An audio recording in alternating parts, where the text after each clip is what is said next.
ఆ అద్భుతాలని మరి దేవుని యొక్క మహిమతోటే ఈయన చేయటం జరిగింది అని, మరి ఇలా అనేక మంది ప్రవక్తలకు కూడా ఎలాంటి పవర్స్ ఇవ్వడం జరిగింది అని ఇక్కడ చెప్పడం జరుగుతుంది.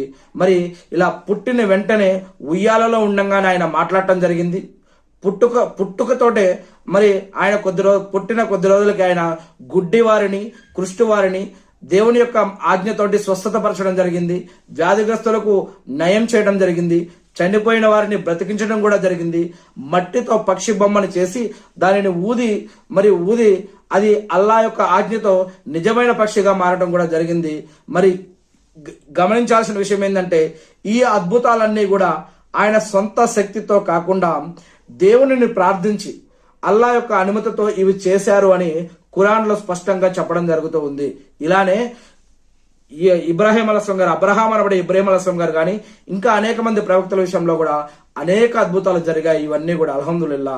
మరి ఇక శిలువ మరణం గురించి మనం గమనించినట్లయితే గనక శిలువ మరణం గురించి ఖురాన్ ఏం తెలియజేస్తుందో అంటే శిలువపై ఆయన చనిపోలేదు అని ఖురాన్ చెబుతుంది.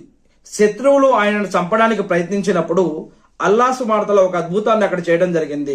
ఏదైతే కొండ మీద ఆయన ప్రార్థించుతూ ఉన్నాడో అప్పుడు ఆయన లాంటి రూపాన్ని ఆయన శిష్యుల్లో ఉన్నటువంటి వేరే ఒకరికి ఈయన రూపాన్ని ఆయనకి ఇవ్వడం జరిగింది.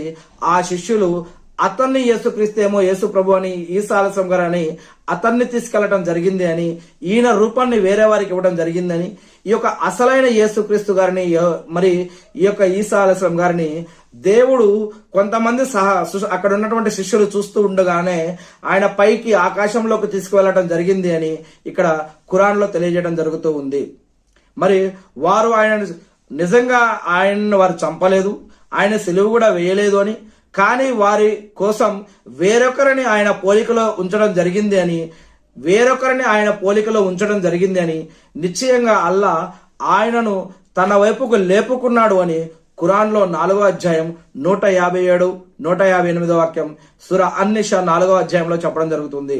ఇంకా ఖురాన్లో ఈసా అలైహిస్సలాం గారికి ఇంకా అనేక పేరులు లేదా బిరుదులు ఇవ్వడం జరిగింది. అనేక మంది సహబాలకి గాని, ప్రవక్తలకు గాని, అనేక రకాల ప్రవక్తలకి కొన్ని ప్రత్యేక బిరుదులు ఇవ్వడం జరిగింది.